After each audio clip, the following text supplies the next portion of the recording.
Bah ouais, mais y'a que toi que j'aime, tu le sais. Eh oui.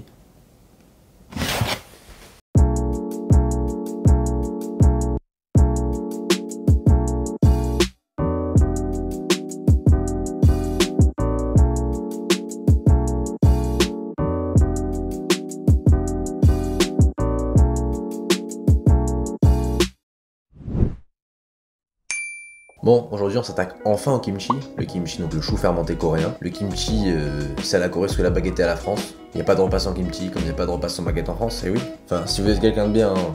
Donc le kimchi, c'est clairement une institution. Chaque famille, chaque personne a sa recette de kimchi. Il y a quand même des gros ingrédients de base. Et ces ingrédients, je sais qu'ils sont assez galères à trouver en France. Donc, j'ai tout adapté. Et oui, parce que je pense à vous.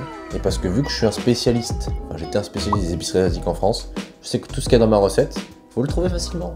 Et ouais. Regardez ça, faites du kimchi, régalez-vous. Donc pour commencer, tu vas prendre du chou, évidemment, beaucoup de chou, parce qu'on fait du kimchi au chou aussi, forcément. Donc ça, c'est un radis qu'on trouve qu'en Asie, mais je pense que du radis noir en France, ça fera très bien l'affaire, ou même du navet, de l'oignon, de la carotte, des oignons verts, de l'ail, et le plus important, de la poudre de piment, évidemment. Il va aussi vous falloir pas mal de sel, genre vraiment pas mal de sel. Et ensuite, on passe à la découpe de nos choux. Donc on fait une entaille à la base, et on vient le déchirer avec nos mains, comme ça, là.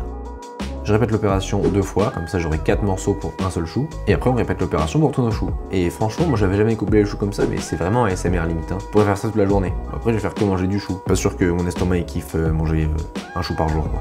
Ensuite dans mon pot je viens verser mon sel pour commencer la mise en place. Et ensuite on prend des gros bols. Donc on va commencer par laver d'abord notre chou, évidemment. Vous embêtez pas à sécher complètement votre chou une fois qu'il est rincé. L'eau ça va aider au sel de se dissoudre plus facilement, donc c'est tout ce qu'on veut au final. Et ensuite vous voyez feuille par feuille, on va venir mettre pas mal de sel entre chaque feuille. Donc comme vous le savez, le sel ça absorbe l'eau. Donc en fait ça va absorber toute l'eau du chou et ça va limite comme nous le cuire en fait. Donc on fait bien feuille par feuille, on n'hésite pas à en mettre pas mal sur la base parce que forcément c'est beaucoup plus épais. Et ensuite on répète l'opération. Attention, on n'hésite pas sur le sel. Si vous mettez pas assez de sel, votre chou il va être complètement dur ou ça aura pas assez de goût. Enfin, allez-y à fond sur le sel là. Et voilà, on a fini tous nos choux. Bon, j'ai un peu surestimé la quantité.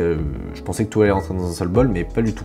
Et on va les laisser dans le sel comme ça pendant environ 2h30. Donc vous voyez, je les mets l'un sur l'autre avec un peu de poids. C'est juste pour que ça aille un peu plus vite parce que je suis un mec pressé, moi vous le savez maintenant.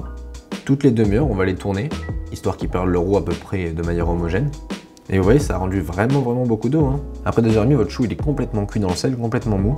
On va pouvoir le rincer allègrement. N'hésitez pas parce que si vous le rincez pas assez, ça sera beaucoup trop salé. Et là maintenant on va pouvoir passer à la suite du coup. Donc on va préparer notre pâte à kimchi. Donc on va couper des carottes très finement, on fait des juliennes assez fines. On fait pareil pour le radis. On coupe notre oignon cébette en rondelles aussi.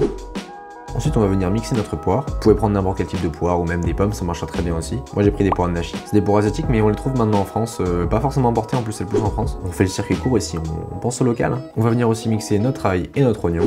Et ensuite là on rentre dans le dur. Donc maintenant on va prendre de la poudre de piment et de la sauce poisson. Je vous mets des quantités à l'écran, celles que j'ai mises moi. Il faut vraiment que vous goûtiez par rapport au sel et au piment, donc que vous adaptiez en fonction de vos goûts. Et ensuite on va pouvoir passer au kimchi. À la finalité, on y est.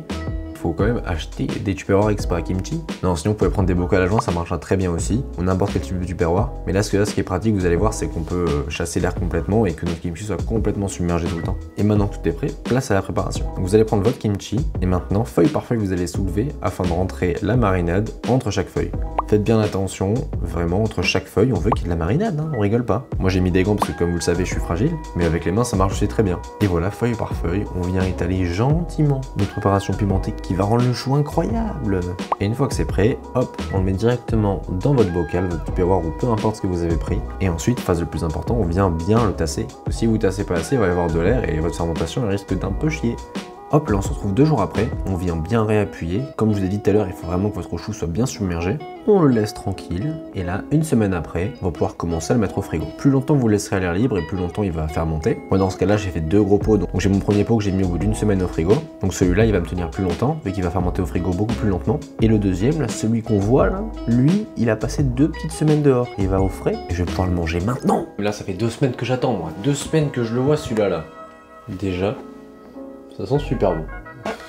Coucou. Mais c'est qui les Mimi celui-là?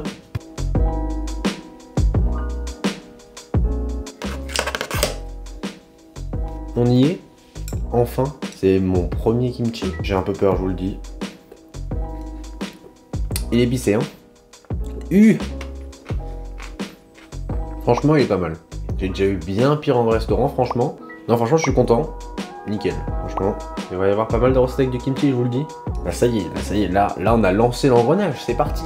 Et ouais, je tease un max ce qui arrive. Donc abonnez-vous et à bientôt pour des recettes avec ce petit bébé là. Eh ouais, plein de petits recettes avec toi hein. Tu veux passer à la casserole mon petit. Eh ouais, allez à bientôt, bisous.